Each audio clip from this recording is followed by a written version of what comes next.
Hello Web3 TV, it's Ornella Hernandez live from the Global Blockchain Congress event in Dubai organized by Agora. I'm sitting here with one of the attendees, Anton, who heads up institutional at Glassnode. How are you? I'm good, nice to meet you. Nice to meet you too. Is this your first time at an Agora event? This is my first time at an Agora event. Okay. Apart from the preliminary drinks last night, which was my very first time, but this is the first time at the conference. How do you like it? Here. It's great. You've got guys across the space. You've got guys from gaming. Yeah. You've got VC. You've got hedge funds here. It's a real mix, which is very fun. All right, amazing. And so I'm a big fan of Glassnode as a reporter. I used a lot of your charts and past articles when I was writing. But I would love to hear from you what your current priorities are. I know you head up the APAC, right, and the Middle East region. Is that correct? That's right. Okay. So I'd love to hear just from you a little bit more about what your priorities are, what the goals are, why you come to events like this, and what you're working on. Absolutely. So firstly, great that you like Glassnode. That always warms my heart to hear that. Because an event like this, Glassnode, for those who don't know, is more on the trading side. So if you're potentially project focused, you might not have heard of us, but to describe our position, I'd say we lead the market in on-chains, covering the major tokens which move the market. So that's Bitcoin, Ethereum, ERC20 top 100. So that's where we're positioned, that's where we're focused. My goals, I'm very bullish on the Middle East as a region. I don't have to be bullish on Asia as a region because everybody knows that they are so native and friendly to crypto, and they love data as well. They love to trade with data.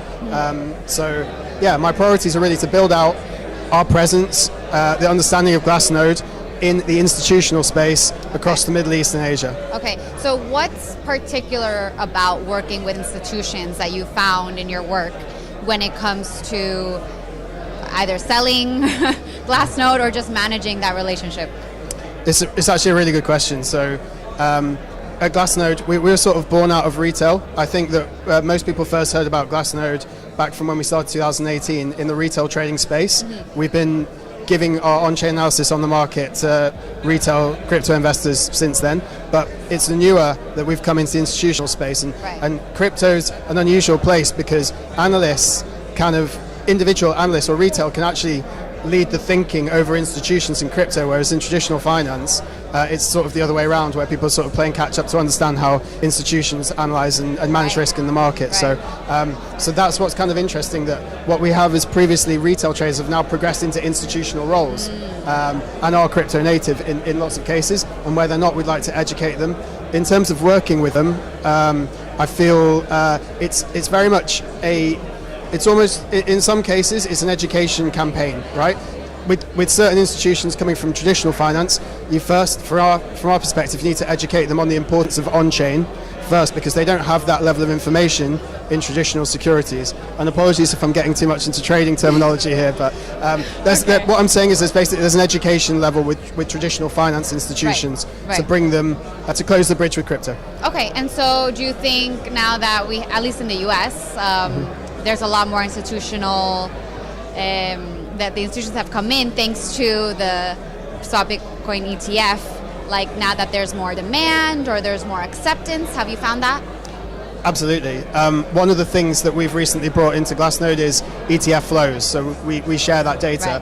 Right. We've seen massive demand. I think we can say we can safely say one of the main narratives pushing the recent cycle has been ETF approval, the flows into them. Right. So yeah, absolutely, definitely seeing that. Our take is that based on our perception of the institutional market, corporate treasuries, funds, pension funds, looking into the future for Web3, institutions are starting to arrive, but there's still huge potential, and we'd expect those ETF flows to continue to get bigger as long as the market conditions allow. Okay. And what is your particular interest in this field? What makes you get up every morning and want to work in Web3 and blockchain and crypto?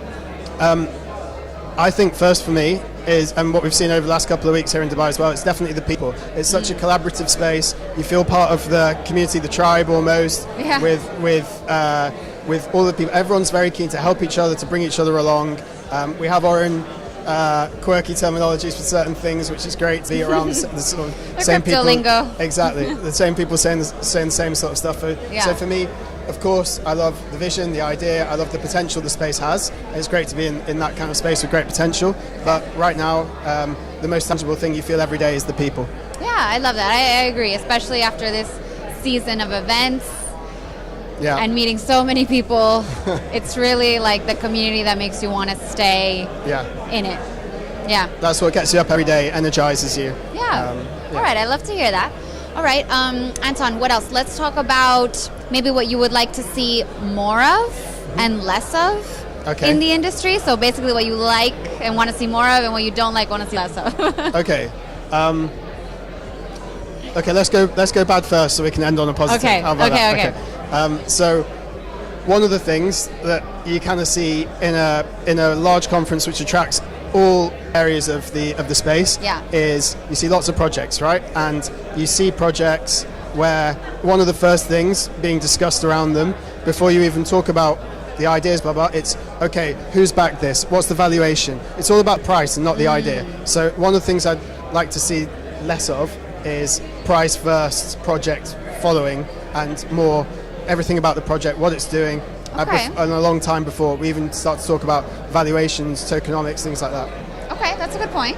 I like that. I agree with you too. Yeah. I think that also might humanize a little more all the work that people are doing in the space. The way it should be, right? The project, it creates the value, not the project holds some intrinsic value instantly for no reason. So, and also it might make less people just throw all their money away towards these projects. that side is also important, right? We want to stop people from speculating too hard. Yeah, exactly. All right, Anton, what is the best way for someone to reach out to you to inquire about working with Glassnode? We have a few channels. So we have an institutional form on our website where you can get in touch with the institutional team. If you're not that and you're just interested in the charts, the data analysis we have, I'm very much open via Telegram, via email. Those channels are very much checked, so we want to hear how you're using the platform, if you're interested in the platform, and help you get the most out of it. So we're very contactable on all the normal channels. All right, amazing, everyone. Reach out to Anton if you have any questions or want to work with Glassnode. Thank you so much for your time today, and I hope you enjoy the rest of the day. Thank you. And everyone, stay tuned for more interviews coming out of the Global Blockchain Congress today.